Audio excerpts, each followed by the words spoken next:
परिसर भाग 2 मधील आपण तिसरा धडा पाहणार आहोत. नाव आहे मराठा सरदार भोसल्यांचे कर्तबगार घराणे. आता त्या काळामध्ये वेगवेगळी घराणे होती. भोसले घराणे, मोरे घराणे, निंबाळकर घराणे, अशा घोरपडे घराणे, असे सरदार घराणे होती. त्यापैकी भोसल्यांचं जे घराणं होतं ते अतिशय कर्तबगार घराणं होतं, पराक्रमी घराणं होतं. आणि त्या घराण्याबद्दलचं आपल्याला इथं या पाठामध्ये माहिती पाहिजे आहे. आता पहा, धामधुमीचा काळ म्हणजे अत्यंत असा धावपळीचा जो काळ असतो त्याला धामधुमीचा काळ म्हटलेला आहे. संतांनी लोकांच्या मनात भक्तिभाव निर्माण केला तर शूर मराठा सरदारांनी महाराष्ट्रात शौर्याची परंपरा निर्माण केली. आता तुम्हाला दुसऱ्या धड्यामध्ये आपण पाहिलेलंच आहे की जे संत होते, एकनाथ म्हणा, ज्ञानेश्वर माऊली, संत तुकाराम, संत रामदास, या संतांनी काय केलं तर महाराष्ट्रामध्ये लोकांच्या मनामध्ये भक्तिभाव निर्माण करण्याचं काम केलं आणि त्यांच्या मनामध्ये जागृती निर्माण करण्याचं काम केलं.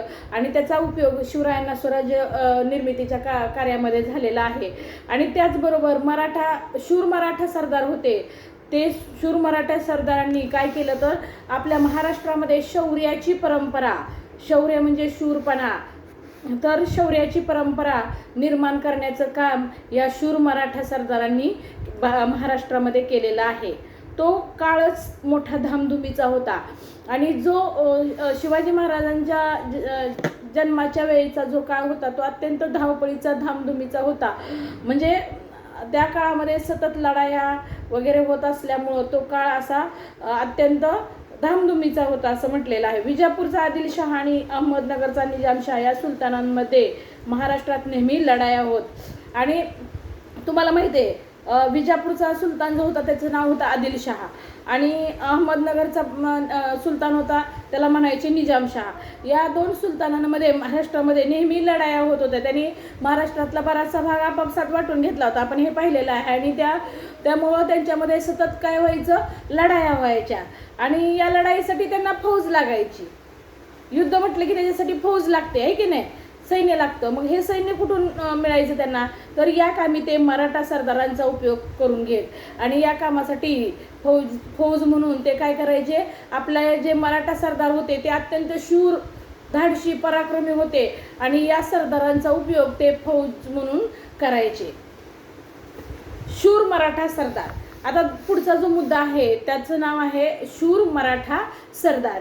आता मराठी सरदार कसे शूर होते, धाडशी होते, हे या भागामध्ये आपल्याला पाहायचं आहे. बघा, मराठे काटक व शूर होते. मराठे शरीरानं अतिशय काटक होते आणि शूर पण होते. तसेच ते धाडशी होते आणि अत्यंत धाडशी होते. त्यांच्या अंगामध्ये खूप धाडस होतं, भित्रे नव्हते ते.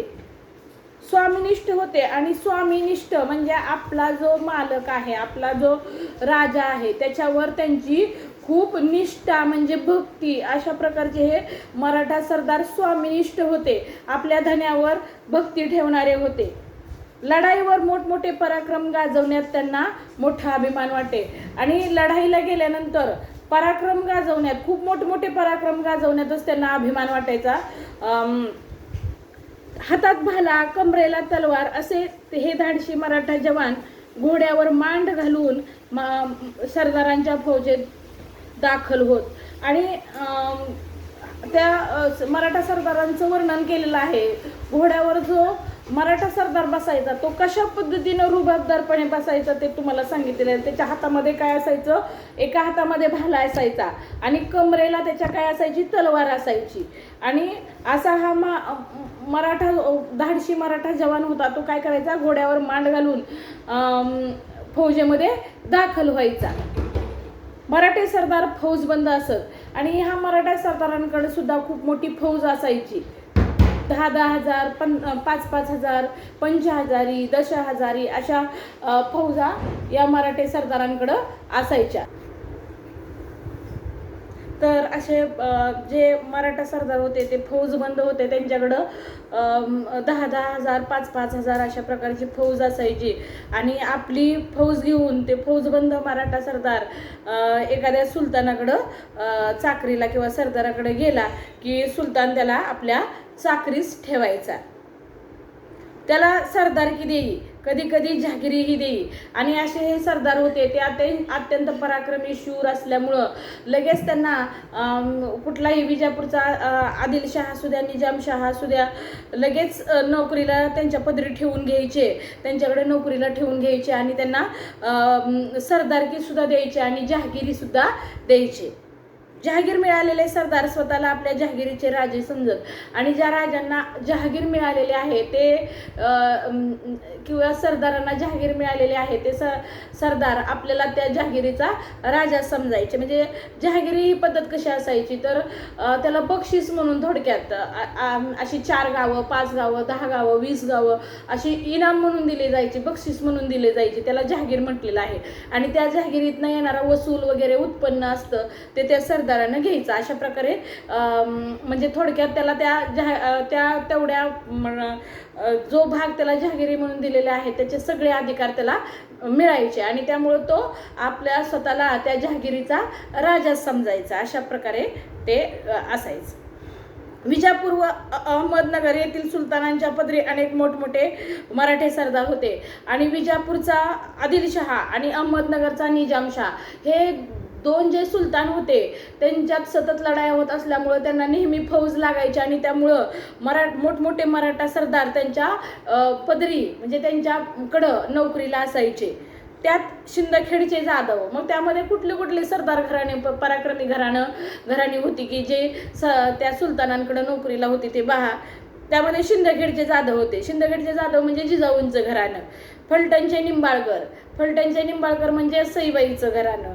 मुधोळचे घोरपड्यांचं घराणं. जावळीचे मोऱ्यांचं घराणं. नंतर वेरूळचे भोसले म्हणजे शहाजीराजे शिवाजीराजांचं घराणं.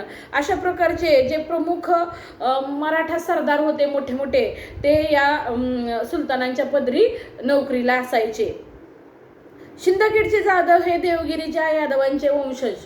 आता हे शिंदखेडचे जाधव जे होते ते देवगिरीचे यादव होते की नाही, कृष्णदेवराय त्यांचे ते वंशज होते म्हणजे त्यांच्याच घराण्यातले ते होते. शिवरायांच्या मातोश्री जिजाऊ या शिंदखेडच्या लखुजीराव जाधवांच्या कन्या होत आणि शिवाजी महाराजांच्या ज्या आई होत्या मातोश्री होत्या त्यांचं नाव होतं जिजाऊ आणि ह्या जिजाऊ कुणाची मुलगी होत्या तर शिंदखेडचे जे लखुजीराव जाधव होते. जिजाऊंच्या वडिलांचं नाव काय होतं, लखुजीराव जाधव. या लखुजीराव जाधवांच्या त्या मुलगी होत्या, कन्या होत्या. शौर्याची परंपरा हा पुढचा आपला पॉइंट आहे बघा. हे सारे सरदार शूरवीर होते. आता हे जे सरदार आहेत शिंदखेडचे जाधव, फलटणचे निंबाळकर, मुधोळचे घोरपडे, जावळीचे मोरे आणि वेरूळचे भोसले यासारखी जी सरदार घराणं होती ती सरदार घराणी अत्यंत पराक्रमी धाडशी अशी होती, शूरवीर होती. पण त्यांच्यापैकी अनेकांचे आपापसात हाडवैर होते. परंतु हे जी सरदार घराणी होती ती सरदार घराणी एकमेकांच्या मध्ये त्यांचं पटत नव्हतं. त्यांचं आपापसात हाडवैर होतं म्हणजे एकमेकांशी खूप शत्रुत्व होतं. त्यांची एकमेकांशी सतत भांडणं व्हायची. कशावरून तर जहागिरीवरून व्हायची मिळालेल्या. स्वकीयांसाठी एक होऊन काहीतरी करावे अशी दृष्टी त्यांना नव्हती. आणि स्वकीय म्हणजे आपले लोक, परकीय म्हणजे दुसरे लोक, स्वकीय म्हणजे आपले लोक आणि आपले लोक म्हणजे महाराष्ट्रातले लोक, मराठे लोक यांच्यासाठी सर्वांनी एक होऊन काहीतरी करायला पाहिजे. आपण महाराष्ट्रात राहतो म्हटल्यानंतर आपल्यावरती आपल्या महाराष्ट्र दुसरेच येऊन त्याच्यावरती राज्य करताना आपण मात्र त्यांच्या पदरी नोकरी करतोय असं त्यांना काय वाटत नव्हतं की आपल्या माणसांचं आपण रक्षण केलं पाहिजे. आपण एवढे शूर आहोत, पराक्रमी आहोत, दुसऱ्यांची चाकरी न करता आपल्या लोकांचं आपण रक्षण केलं पाहिजे अशी दृष्टीच त्यांना नव्हती. म्हणजे असे विचार त्यांच्या मनामध्ये अजून जागृत झालेले नव्हते. त्यामुळे त्यांचे शौर्य त्यावेळी परक्यांच्या उपयोगी पडत असते. आणि एवढे शूरवीर मराठा सरदार होते पण त्यांचं जे शौर्य आहे ते आपल्या लोकांच्या कामी येत नव्हतं, ते तर त्या सुलतानांच्या कामी ते पडत होतं, उपयोगी पडत होतं. त्यांनाच त्यांचा उपयोग होत होता. आणि अक्षरशः प्राणपणाने हे मराठी सरदार त्या ह्यांच्यासाठी सुलतानांसाठी ज्या सुलतानांच्या पदरी ते नोकरी करतात त्यांच्यासाठी अतिशय प्राणपणाने ते लढत होते. आणि आपल्या माणसासाठी काहीतरी करावं असं अजून त्यांच्या मनामध्ये दृष्टीच त्यांच्याकडे आलेली नव्हते, विचारच त्यांच्या मनामध्ये जागृत झालेले नव्हते. त्यामुळं त्यांचं जे सगळं शौर्य आहे ते परक्यांच्या उपयोगी पडत होतं. पण असे असले तरी महाराष्ट्रातील हजारो तरुणांना त्यांनी पराक्रमाची गोडी लावली. हे जरी खरं असलं की ते परक्यांची चाकरी करत होते, स्वतःसाठी स्वकीयांसाठी म्हणजे स्वतःच्या लोकांसाठी काहीतरी करावं ही दृष्टी त्यांना जरी नसली तरी त्यांनी जे कार्य म्हणजे महाराष्ट्रात केलं ते कार्य अतिशय महत्त्वाचं आहे. तर ते कार्य कोणतं आहे तर त्यांनी हजारो तरुणांना पराक्रमाची गोडी लावली. त्यांनी हजारो तरुणांना काय केलं, पराक्रमाची गोडी लावली. म्हणजे ते आपल्या पदरी नोकरीला बरेच मराठा तरुण ठेवत असत आणि त्यांना युद्धकलेचं शिक्षण देत होते. आणि मोठमोठे पराक्रम जेव्हा युद्धावर जायचे तेव्हा ही मुलं सुद्धा मोठमोठे पराक्रम गाजवायचे. अशा प्रकारे या महाराष्ट्रातल्या तरुणांना शौर्याची किंवा पराक्रमाची गोडी लावण्याचं काम या मराठी सरदारांनी केलेलं होतं. हे सुद्धा कार्य अत्यंत स्वराज्य स्थापनेच्या दृष्टीनं फार महत्त्वाचं होतं. आणि अशा प्रकारे हजारो तरुणांना पराक्रमाची गोडी लावून त्यांनी अनेक पराक्रमी वीर निर्माण केलेले होते. मराठा सरदारांनी महाराष्ट्रात शौर्य जिवंत ठेवलेले होते आणि मराठा सरदारांनी जे कार्य केलं होतं ते अत्यंत महत्त्वाचं होतं. त्यांनी जे महाराष्ट्रामध्ये शौर्याची परंपरा होती ती जिवंत ठेवण्याचं काम केलेलं होतं. लोकांमध्ये मरगळ न आणता त्यांना उत्साह, त्यांच्यामध्ये शौर्य, त्यांच्यामध्ये जिवंत ठेवण्याचं काम या मराठा सरदारांनी केलेलं होतं. महाराष्ट्रातील शूर घराण्यांपैकी वेरूळचे भोसले घराणे मोठे पराक्रमी निघाले. आणि महाराष्ट्रामध्ये ही जी नावाजलेली घराणे होती, निंबाळकर घराणं, जाधव घराणं, मोरे घराणं, घोरपडे घराणं आणि भोसले घराणे, यापैकी जे वेरूळचे भोसले घराणं होतं ते अत्यंत पराक्रमी आणि निघालेलं होतं. आता त्यानंतरचा पुढचा जो पॉईंट आहे तो पॉईंट आहे घृष्णेश्वराचे मंदिर. आता घृष्णेश्वर हे शिवशंकराचंच एक रूप आहे आणि घृष्णेश्वराचं मंदिर जे आहे ते मंदिर सुमारे 400 वर्षापूर्वीचं ही गोष्ट आहे. तर वेरूळच्या लेण्याजवळील घृष्णेश्वराचे सुंदर मंदिर मोडकळीस आले होते. वेरूळचे लेणी आहे, ती वेरूळची लेणी जर तुम्ही पाहायला गेला तर तिथून जवळच घृष्णेश्वराचं असं सुंदर असं मंदिर आहे. परंतु त्यावेळी त्या मंदिराकडं कुणाचं लक्ष नव्हतं. हे मंदिर अगदी मोडकळीस आलेलं होतं, त्या मंदिराची पडझड झालेलं होतं. एवढं पुरातन मंदिर, एवढं आपलं म्हणजे पूजनीय स्थान, परंतु ते अत्यंत मोडकळीला आलेलं होतं. ह्या सुलतानांनी काय केलेलं होतं, आपल्याला अनेक प्रकारची बंधनं घातलेली होती. पूजा अर्चा करणं सुद्धा आपल्याला धोक्याचं झालेलं होतं आणि त्यामुळं ह्या मंदिराकडं कुणाचंच लक्ष नव्हतं. त्यामुळं हे शिवमंदिर मोडकळीस आलेलं होतं. त्याच्या भिंतींना भेगा पडल्या होत्या, त्याच्या ज्या भिंती होत्या त्या भेगाळलेल्या होत्या. त्या म्हणजे अगदी खूप वर्षापूर्वीचं हे मंदिर असल्यामुळं त्याच्या भिंती अशा भग्न झालेल्या होत्या. मंदिरातील पुजारी ही मंदिर सोडून निघून गेलेला होता आणि तिथं लोकच येत नाहीत. पूजा अर्चाच होत नाही, तर पुजारी तर तिथं राहून काय करणार आहे. त्यामुळं तो पुजारी ही मंदिर सोडून निघून गेलेला होता. एवढे महान दैवत, पण कोण अवकळा आली होती त्या मंदिरावर. आणि इतकं महान दैवत घृष्णेश्वराचं, शिवशंकराचं, परंतु त्याच्यावरती अगदी अवकळा आलेली होती. वाईट स्थिती त्या मंदिराची, अवकळा म्हणजे वाईट स्थिती होणं, अशी वाईट स्थिती त्या मंदिराची झालेली होती. त्या मंदिराकडे पाहून भक्तांना हळहळ वाटे. येणारे जाणारेही हळहळत उसासे सोडत, पण त्याच्या दुरुस्तीचा विचार कोण करतो. आणि जेव्हा त्या मंदिराकडे भक्त यायचे तेव्हा भक्तांना सुद्धा ते मंदिर बघून खूप वाईट वाटायचं, हळहळ वाटायची, म्हणजे खूप वाईट वाटायचं. अरे रे, एवढं मोठं शिवालय, एवढं मोठं महान मंदिर, पण ह्याची कशी अवस्था झालेली आहे. पण येणारे जाणारे नुसते हळहळायचे, पण त्याच्या दुरुस्तीचा म्हणजे आपण ते दुरुस्त करावं असं विचार कोणीही करत नव्हतं त्या काळामध्ये. त्या पडक्या मंदिरात एक शिवभक्त नित्यनेमाने येत असे आणि त्या पडक्या मंदिरामध्ये दररोज एक शिवभक्त म्हणजे महादेवाचा किंवा म्हणजे शिवशंभूंचा एक भक्त नेहमी त्या मंदिरामध्ये दररोज न चुकता येत होता. शिवाच्या पिंडीवर बेलफुले वाहत असे, हात जोडून आपल्या मनातले श्री शिवाला सांगत असे. आणि तो काय करायचा, रोज यायचा आणि शिवाच्या पिंडीवर बेलफुलं व्हायचा. तुम्हाला माहित आहे शंकराला बेलफुलं खूप आवडतात, त्यामुळं दररोज नित्यनेमाने येऊन ते त्या मंदिरामध्ये पूजा करायचे आणि भक्तिभावानं त्या शिवाच्या पिंडीला बेलफुलं व्हायचे आणि हात जोडून भक्तिभावानं नमस्कार करून श्री शंभूकडं काहीतरी मागणं मागायचे. एक दिवस त्याने गडी माणसे आणली, मंदिराच्या पडक्या भिंती नीट केल्या आणि एक दिवस त्यांच्या मनानं ठरवलं की आपण हे मंदिर दुरुस्त करायचंच आणि त्यामुळं त्यांनी कामगार आणले, गडी माणसं आणली म्हणजे कामगार आणले आणि मंदिराच्या ज्या पडक्या भिंती होत्या त्या भिंती दुरुस्त करून घेतल्या, नीट करून घेतल्या, मंदिराची सारी व्यवस्था लावली आणि मंदिराची सगळी साफसफाई केली, मंदिरामध्ये परत पुजारी आणला आणि अशा प्रकारे मंदिराच्या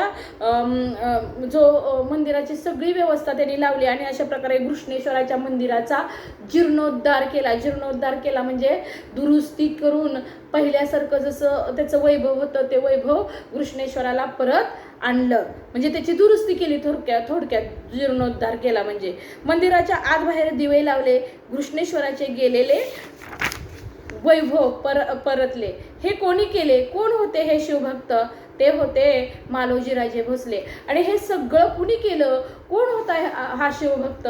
तर ते कोण होते? तर मालोजीराव भोसले होते, मालोजीराजे भोसले होते. ह्यांनी हा म्हणजे घृष्णेश्वराच्या मंदिराचा जीर्णोद्धार केला, मंदिरामध्ये दिवे वगैरे लावले, पूजा अर्चा पुन्हा सुरू केली. अशा प्रकारे मंदिर पुन्हा पहिल्यासारखं त्याचं जे वैभव होतं ते वैभव त्याची जे असं जी पूर्वीची जी भरभराट होती ती परत आणण्याचं काम या मालोजीराजे भोसलेंनी केलं.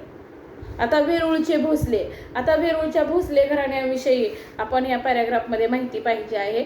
वेरूळ गावचे पाटील मालोजीराजे भोसले हे थोर शिवभक्त होते. आताच आपण पाहिलं की ह्या मालोजीराजांनी घृष्णेश्वराच्या मंदिराचा जीर्णोद्धार केला.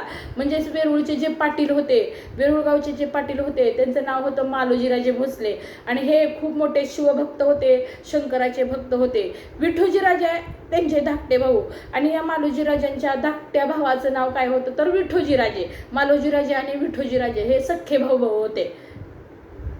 वेरूळच्या बाबाजीराजे भोसल्यांची ही मुले आणि ही कुणाची दोन मुलं होती विठोजीराजे आणि मालोजीराजे तर बाबाजीराजे भोसले जे होते वेरूळ गावचे पाटील त्यांची ही दोन मुलं होती मालोजी आणि विठोजी. वेरूळगावची पाटीलकी बाबाजीराजे भोसल्यांकडे होते आणि वेरूळगावची जी पाटीलकी आहे ती पूर्वापार चालत आलेल्या परंपरेनं बाबाजीराजे भोसल्यांकडे होती. मालोजीराजे व विठोजीराजे मोठे कर्तबगार तसेच ते शूर होते आणि मालोजीराजे आणि विठोजीराजे ही बाबाजीराजांची जी दोन मुलं होती ती अत्यंत कर्तबगार आणि पराक्रमी होती, शूर होती. त्यांच्या पदरी पुष्कळ हत्यारबंद मराठे होते आणि त्यांच्याकडं फौज सुद्धा खूप मोठी होती आणि त्याने आपल्या पदरी म्हणजे आपल्याकडे खूप मोठी फौज हत्यारबंद म्हणजे हत्यार असलेली अशी फौज ठेवलेली होती नोकरीसाठी. तो काळ फार धामधुमीचा होता आणि तो काळ जो होता तो फार धावपळीचा होता, धकाधकीचा होता आणि त्या काळामध्ये तुम्हाला माहित आहे निजामशाह, आदिलशाह तर उत्तरेचा मुघल बादशाह यांच्या सतत स्वाऱ्या व्हायच्या, त्यांच्याबरोबर सतत त्यांना लढाया कराव्या लागायच्या एकमेकांबरोबर आणि असा हा काळ होता. निजामशाहीवर उत्तरेच्या मुघल बादशाहाने स्वारी केली होती आणि त्या काळामध्ये जो निजामशाह होता तर त्या निजामशाहीवर उत्तरेचा जो मुघल बादशाह होता त्या मुघल बादशाहनं स्वारी केली होती, म्हणजे युद्ध करण्यासाठी तो आलेला होता निजामशाहीवर चालून. त्यावेळी दौलताबाद ही निजामशहाची राजधानी होती आणि त्यावेळी निजामशहाची राजधानी कोणती होती तर दौलताबादचा म्हणजे देवगिरीचा किल्ला ते दौलताबाद आणि ती दौलताबाद ही त्या निजामशाहीची काय होती राजधानी कशाला म्हणायचं तर जिथून राज्याचा कारभार पाहिला जातो ती राजधानी असते. आता आपल्या महाराष्ट्राची राजधानी कशी मुंबई आहे, भारताची राजधानी कशी दिल्ली आहे तर त्या आदिलशहाची निजामशहाची राजधानी कोणती होती तर दौलताबाद म्हणजे देवगिरी किल्ला.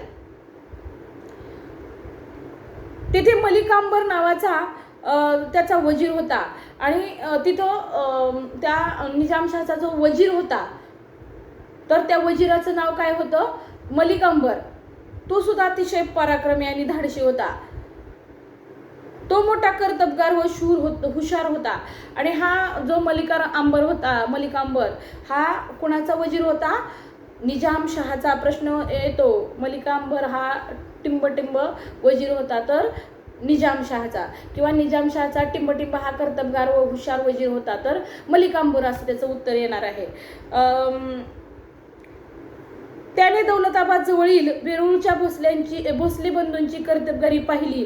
आणि ह्या मलिक अंबरनं ह्या वेरूळचे जे भोसले होते त्या भोसले बंधूंची कर्तबगारी पाहिलेली होती. ते किती शूर आहेत, किती पराक्रमी आहेत हे त्यानं पाहिलेलं होतं. निजामशहाने मालोजी राजांना पुणे व सुपे परगण्यांची जहागिरी दिली. आणि त्यांचा जो पराक्रम आहे, त्यांची जी कर्तबगारी आहे ती मलिक अंबरनं येऊन निजामशहाला सांगितलेली होती. आणि त्याच्यामुळं खुश होऊन त्या मालोजी राजा आणि विठोजी राजांना निजामशहानं आपल्या पदरी ठेवून घेतलेलं होतं.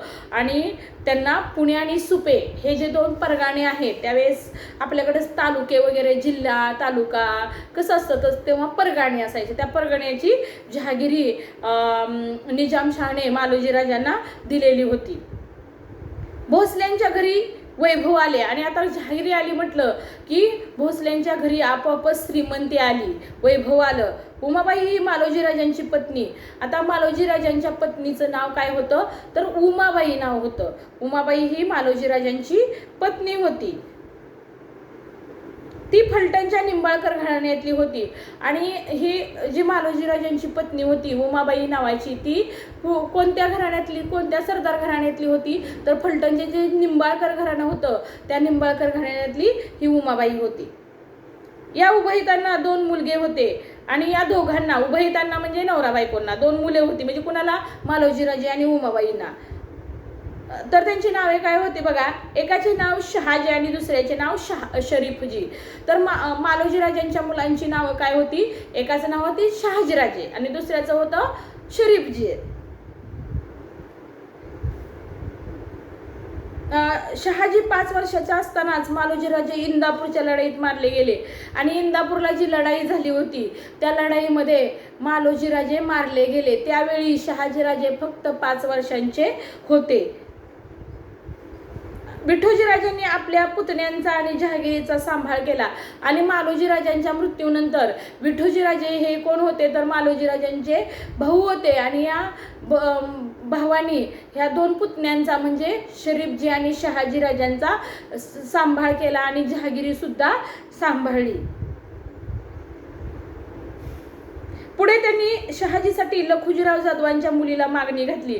आणि पुढे शहाजीराजे जेव्हा थोडे मोठे झाले त्यावेळी लहान वयातच 10-11 वर्षाचे असतानाच लग्न व्हायची. आणि ते थोडे मोठे झाले शहाजीराजे की लखुजीराव जाधवांची जी कन्या होती, शिंदखेडचे लखुजीराव जाधव, त्यांची जी मुलगी होती तिचं नाव होतं जिजाऊ. आणि तिच्यासाठी ती खूप सुलक्षणी होती, म्हणजे अतिशय गुणवान, हुशार, अशी सगळ्या गुणांनी संपन्न अशी ही मुलगी होती. आणि त्या मुलीसाठी शहाजीराजांसाठी विठोजी राजांनी मागणी घातली होती लग्नासाठी.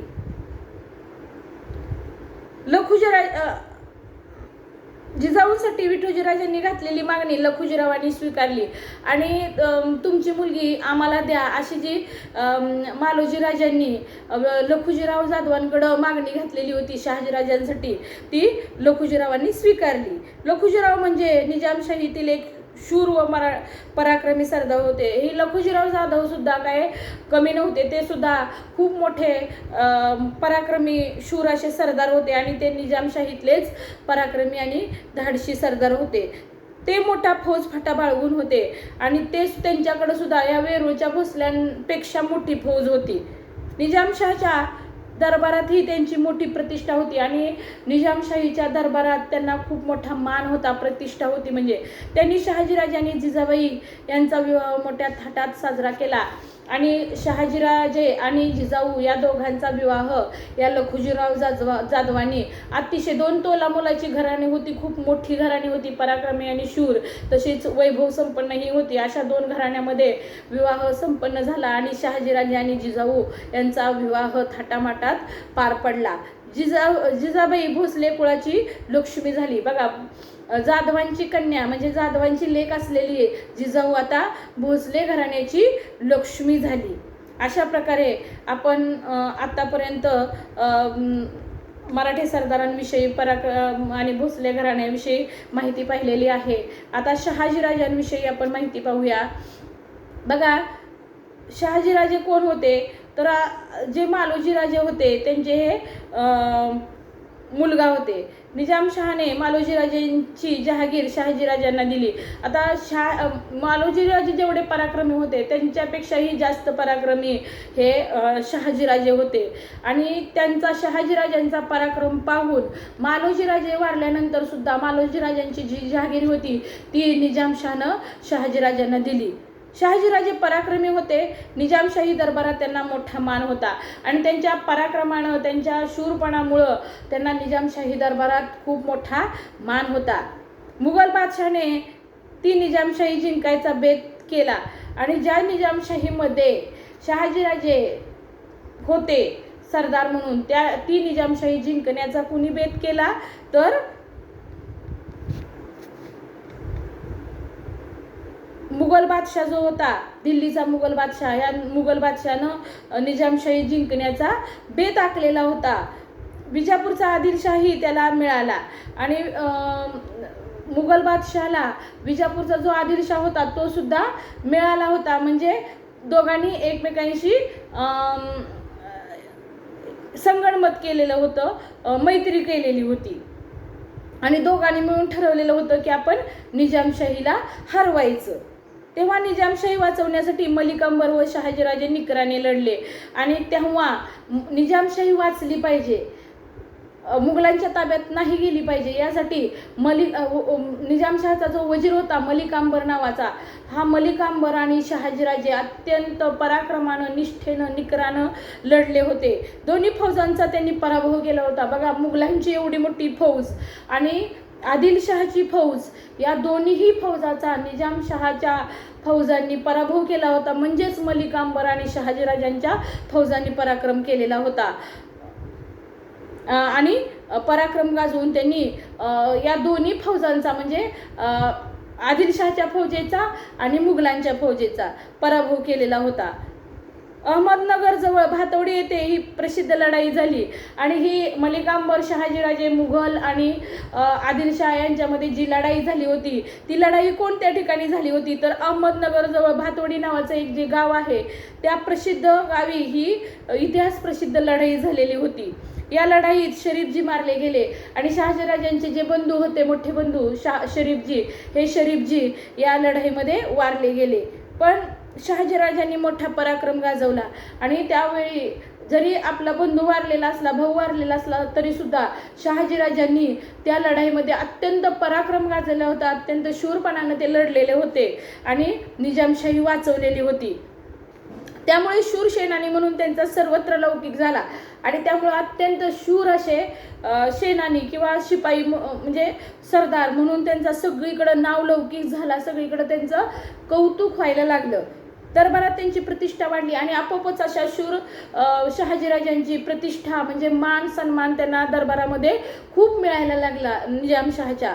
इतकी की खुद्द मलिक अंबरला त्यांच्याबद्दल असूया वाटू लागली आणि त्यांना एवढी प्रतिष्ठा मिळायला लागली, एवढं त्यांना मान सन्मान मिळायला लागला की खुद्द मलिक अंबर, की ज्या मलिक अंबरनी वेरूळचं घराणं या निजामशाहीमध्ये आणलेलं होतं त्याच निजामशहाला त्यांच्याबद्दल हेवा असूया वाटणे म्हणजे हेवा वाटायला लागला. त्यातून उभयतांत वितुष्ट निर्माण झाले आणि यातूनच मलिक अंबर आणि शहाजीराजे यांच्यामध्ये वितुष्ट निर्माण झालं. वितुष्ट निर्माण होणं म्हणजे त्यांच्यामध्ये दोघांमध्ये वाकडेपणा आला, वैर निर्माण झालं आणि त्यांच्यामध्ये दोघांमध्ये मलिक अंबर आणि शहाजीराजांमध्ये वितुष्ट निर्माण झाल्यानंतर शहाजीराजांनी निजामशाही सोडली आणि ते विजापूरच्या आदिलशहाला जाऊन मिळाले आणि त्यावेळी त्यांनी निजामशाही सोडली, निजामशहाची नोकरी त्यांनी सोडली आणि ते कुठे आले, विजापूरच्या आदिलशहाकडे आले नोकरीला सरदार म्हणून. आदिलशहाने त्यांना सरलष्कर हा किताब देऊन त्यांचा सन्मान केला आणि एवढा मोठा शूर पराक्रमी सरदार आपल्याकडं आलेला पाहून कुणाला नको वाटतं आहे की नाही. त्यामुळे एवढा मोठा पराक्रमी सरदार आपल्याकडे आलेला पाहून आदिलशहाला सुद्धा अत्यंत आनंद झाला आणि त्यानं लगेच त्यांना सरलष्कर हा मानाचा किताब देऊन त्यांचा सन्मान केला आणि त्यांना नोकरीला ठेवून घेतलं आणि त्यांना फार सरलष्कर हा किताब देऊन त्यांचा गौरव सुद्धा केला. पुढे निजामशाहीत बऱ्याच घडामोडी झाल्या आणि शहाजीराजांनी निजामशाही सोडल्यानंतर त्या निजामशाहीमध्ये खूप काही घडलं. वजीर मलिक अंबर मृत्यू पावला. काय काय झालं बघा. मलिक अंबर जो होता निजामशहाचा अतिशय कर्तबगार, शूर, पराक्रमी असा हा मलिक अंबर हा त्यांचा वजीर होता आणि हा वजीर मृत्यू पावला, मरण पावला. त्याचा पुत्र फत्तेखान हा मोठा कारस्थानी होता आणि त्याचा जो पुत्र होता, मुलगा होता कुणाचा, मलिक अंबरचा, हा फतेखान नाव होतं त्या मलिक अंबरच्या मुलाचं आणि हा खूप कारस्थानी होता, कपटी होता. तो आता निजामशहाचा वजीर झाला आणि हा वडिलांसारखा स्वामिनिष्ठ नव्हता, तो कारस्थानी होता. आतल्यात निजामशहालाच मारण्याचं कारस्थान त्यानं रचलेलं होतं आणि तो आता निजामशहाचा वजीर झालेला होता. त्याच्या काळात निजामशाहीला उतरती कळा लागली आणि त्याच्या काळामध्ये निजामशाही फार डबघाईला आली आणि निजामशाहीला हळूहळू उतरती कळा लागली. म्हणजे निजामशाहीत काही राहिलेलं नव्हतं. मुघलांच्या स्वारीचा धोका निर्माण झाला आणि त्यामुळं आता निजामशाहीत काहीच राहिलं नाही. पराक्रमी सरदार तर राहिलेच नव्हते आणि त्याच्यामुळं मुघलांच्या स्वारी कधी होईल हे काय सांगता येत नव्हतं. मुघलांच्या स्वारीचा धोका खूप निर्माण झालेला होता निजामशाहीमध्ये. त्यातून निजामशाही सावरण्यासाठी निजामशाहीच्या आईने शहाजीराजांकडे परत येण्यासाठी साकडे घातले आणि निजामशाही वाचावी असं निजामशहाच्या आईला सारखं वाटत होतं. त्यासाठी शहाजीराजांना तुम्ही निजामशाहीमध्ये परत या आणि निजामशाही वाचवा असं त्यांच्याकडं साकडं घातलं, म्हणजे मागणं मागितलं. तेव्हा शहाजीराजे आदिलशाही सोडून निजामशाहीत परत आले आणि शहाच्या आईचं ऐकलं त्यांनी आणि शहाजीराजांनी परत आदिलशाही सोडली आणि परत निजामशाहीमध्ये आले. आणि त्यानंतर सुद्धा शहाजीराजांनी खूप मोठे मोठे पराक्रम निजामशाहीमध्ये केलेले आहेत. ते नंतर तुम्हाला पाहायलाच मिळतील. अशा प्रकारे आपला मराठे सरदार भोसल्यांचे कर्तबगार घराणे हा धडा संपलेला आहे. याच्या खालचा स्वाध्याय आपण पुढच्या तासाला पाहूया. त्या अगोदर